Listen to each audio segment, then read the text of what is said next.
ad Iesus conversus, et videns eam dixit, confide filia,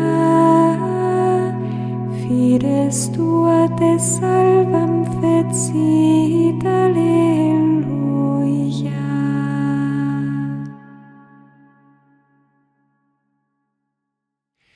...19 de enero de 2025, Evangelio de San Juan, el segundo signo de Jesús en Caná.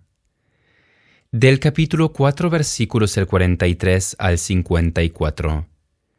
Pasados los 2 días partió de allí para Galilea, pues Jesús mismo había afirmado que un profeta no goza de prestigio en su patria.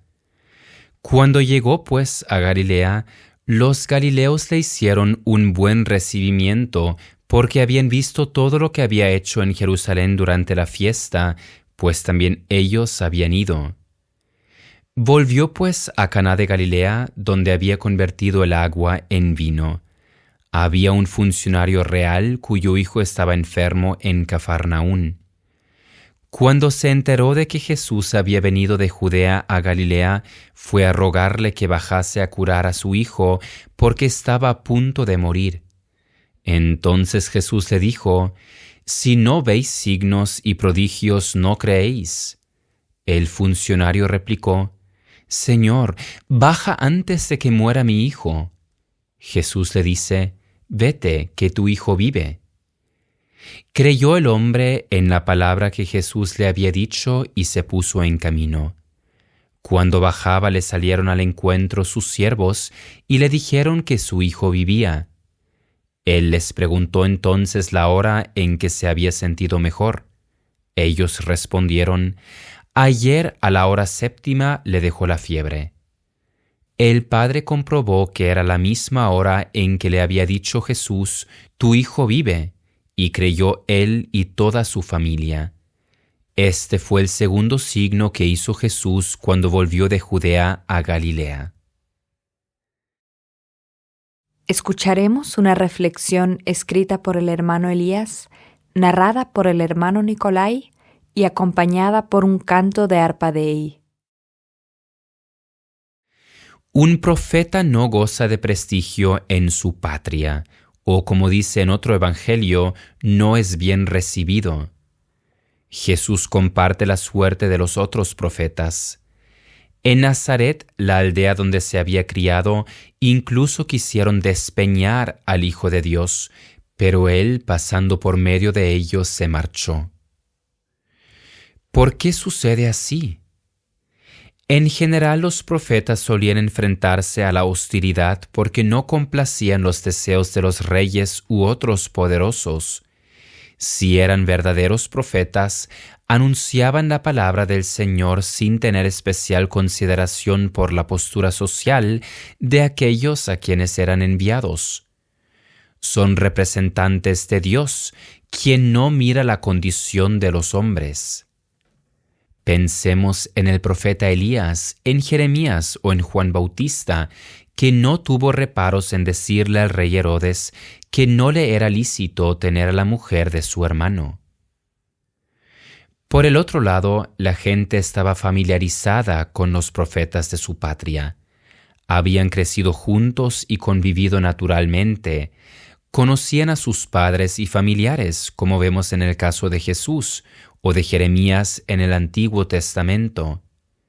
En consecuencia, les resultaba particularmente escandaloso que uno de en medio de ellos hubiera sido llamado por Dios y se presentara ahora como profeta.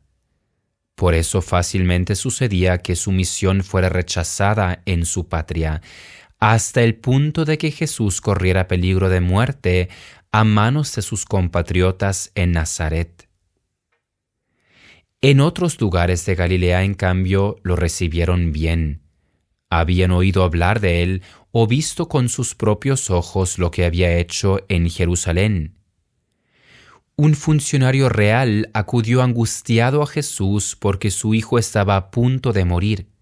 Poniendo su confianza en él, le pidió que bajase a curar a su hijo. En un primer momento, el Señor hizo una observación sobre la que deberíamos meditar un poco. Recordemos que antes de realizar el primer milagro en Caná, le había dicho a su madre que aún no había llegado su hora. En esta ocasión sus palabras fueron: «Si no veis signos y prodigios, no creéis». ¿Qué quería decir el Señor con eso? ¿Acaso era una crítica sutil de que la gente solo cree cuando ve milagros? ¿Solo dan su consentimiento a la fe cuando han recibido una prueba tangible? En este contexto se nos viene a la mente un pasaje posterior de este mismo Evangelio, cuando el apóstol Tomás no quiso creer el testimonio de los demás discípulos de que Jesús había resucitado de entre los muertos.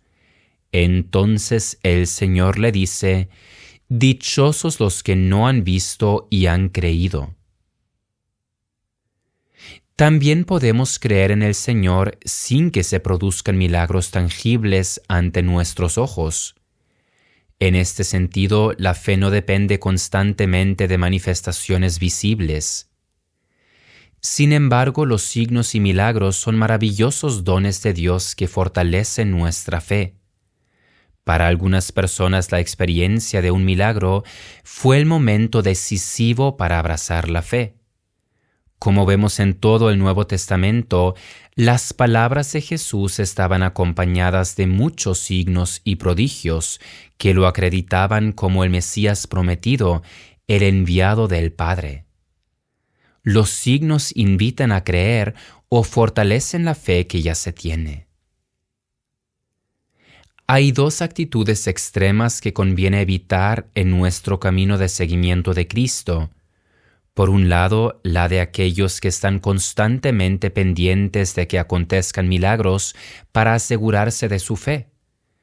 Por el otro, la de aquellos otros que pretenden devaluar los signos y prodigios de Jesús, considerándolos como una añadidura irrelevante o incluso incómoda en la vida de la fe.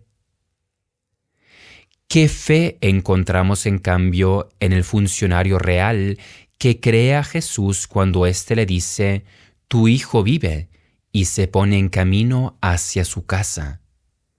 ¡Qué dicha para este hombre y para su hijo que Jesús realizara este milagro! Y qué maravilloso efecto tuvo, creyó él y toda su familia. Y la antífona que escuchamos hoy pone melodía al pasaje evangélico que dice: Jesús, volviéndose, miró a la mujer y le dijo: «Ten ánimo, hija, tu fe te ha salvado». Ad Iesus conversus et vidensem dixit: «Confide, filia, fides tua te salvam fecit, alleluia.